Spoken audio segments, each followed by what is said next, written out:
家好，我们是在荷兰大荷兰，我是小安，我是 Casper。那今天呢，我们想要来跟大家聊聊来欧洲旅行必备的物品。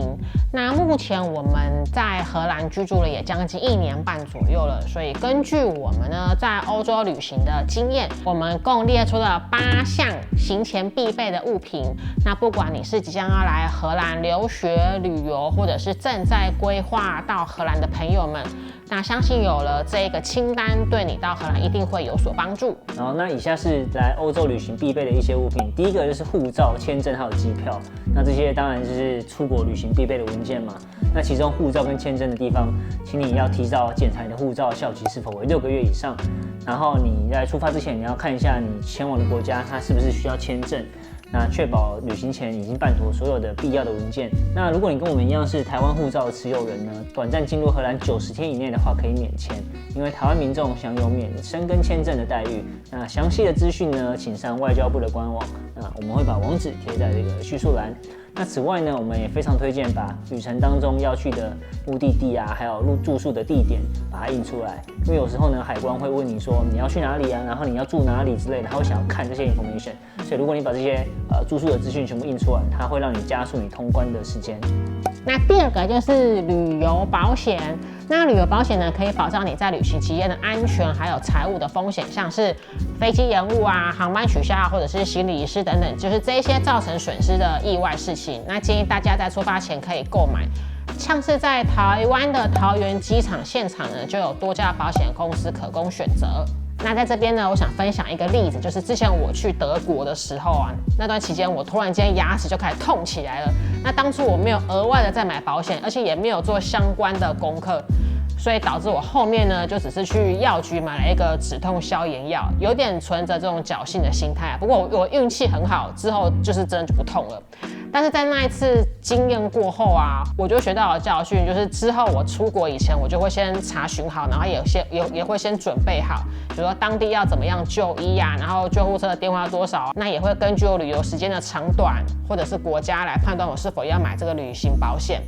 还有额外一点呢，我要补充的就是在购买保险之前呢，你也要先确认在当地就医要怎么样付费，以及回台要怎么报销这些开支。好，下一个医药用品。那出国呢，最怕遇到就是水土不服，或者肠胃不适，或者刚刚讲的小安讲的这个牙齿痛的关系。所以呢，我们推荐就是你可以带一些肠胃药，或是感冒药，或是消炎止痛药。那依据你个人的需要而定。那我们也建议呢，你可以把所有这些药品呢放在一个透明的夹链袋里面，那并携带你的医药明细单或是访单，以防海关它会抽查。那当海关抽查的时候，你就拿了一个这个透明的袋子，然后也可以一目了然看这个袋子里面的物品，我觉得还蛮方便，也可以加速通关的时间。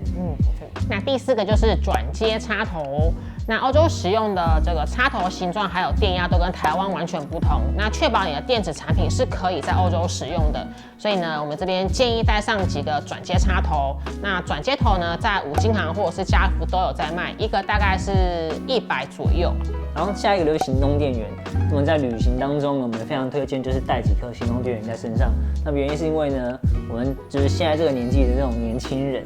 那我们出国旅游的时候，我们一定会拍照打卡，然后上传 IG， 然后我们也会用 Google Map， 就是去导航我们要去的地方嘛。那么这些行为其实对手机来讲都是很耗电的。那在旅行当中，其实你也很难找到充电的地方，所以我们很推荐就是带几颗行动电源在身上，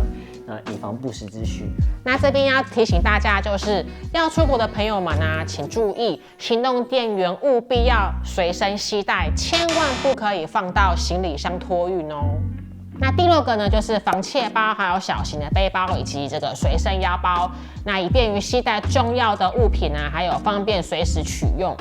那这边提醒大家，就是前往人多的观光景点的时候啊，千万不要把这个贵重的东西放在裤子的口袋，以及背包的时候，千万不要往后背，除非里面没有特别重要的物品。那我们的习惯呢，是将重要的物品，像是证件啊，还有这些钱啊，我们会放在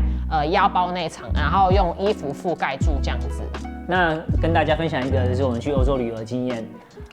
我跟朋友然后去西班牙旅游的时候，那我们就有被偷过。那时候是小偷跟着我们要进地铁站，然后在我们要入站的时候呢，就有一个朋友发现他的手机的挂绳被扯了一下，那后来才发现那个小偷伸进他口袋里面要偷手机，那还好有手机吊绳，所以他就是没有被偷成功。那后来小偷也跑掉了，但是这让我们对西班牙的治安就是有大大的扣分。其实只要是人多的地方，扒手就一定会有，所以这边提醒大家，切记不要把贵重的物品放在就是你裤子后面的口袋，或者是你的那个后背包这样子。人家说背后面就是别人的，对，有这样的说法。对。第7个呢，就是适合当地天气的衣物、随身物品以及舒适好走的鞋子。荷兰天气变化真的非常大，就是上一秒大太阳，下一秒马上跟一个大暴雨，就是非常的奇怪，阴晴不定。那通常啊，荷兰即使是在夏天，早晚温差还是非常的大，所以这个时候外套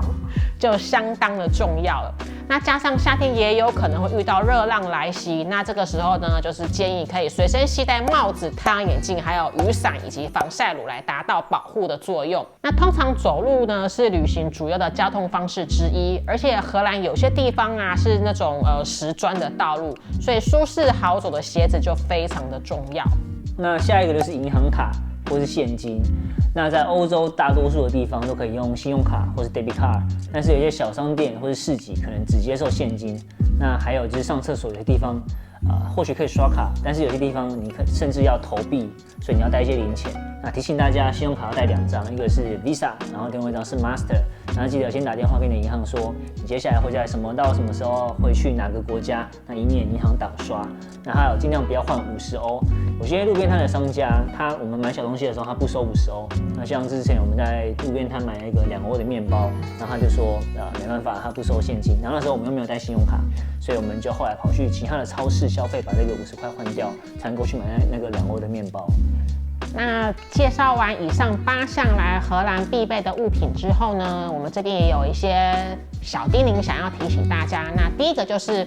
在出国前呢，别忘了上外交部领事事务局，那去查看这个旅外安全资讯的最新动态。那也务必记得要在网站上填写出国登录。那此服务啊，是外交部提供民众的一个安心的措施。那民众出国前呢，先做登录，那留下个人的紧急联络资讯。那当发生了天灾啊、动乱，还有这个急难事件，或者是有需要协助的时候，那驻外管处就能立即的联系外国人来提供协助。尤其是要前往治安不佳、安全堪虑的地区，或者是计划在某地停留比较长时间的国人，那就建议可以加入他们的这个 LINE 的官方账号。那加入 LINE 的官方账号好处就是你可以及时收到最新旅游警示讯息以及其他旅外安全的提醒。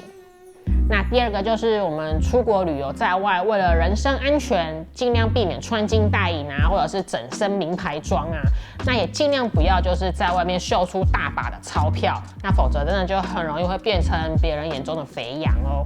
那第3个呢，就是有租车的人切记，千万不要把行李箱或是贵重物品放在车内。我们这边分享个例子哦，就是我们有一位朋友啊，他们之前到了意大利去旅游，那他们就是把行李放在车内，然后就只是短暂的下车去吃个饭，结果他们吃完饭回来，发现他们的车子车窗整个被打破，然后行李也全部都搬走，就不见了，真的是非常的吓人，非常的惊人。那旅游在外，我们也不知道下面会发生什么事情，所以为了安全起见啊，贵重的物品真的还是要随身携带比较好。好，那以上就是我们整理到荷兰旅行必备的物品。那希望看这支影片对准备出发来欧洲旅游的你会有帮助。那如果来到荷兰，你不知道买什么伴手礼的话，我们有一支50欧买爆荷兰伴手礼的影片，我们在那支影片见啊，拜拜，拜。我的朋友们，行动电源务必要随时。行动电源是怎样？在这个网，那也务必记得在玩什么玩？在晚上玩别。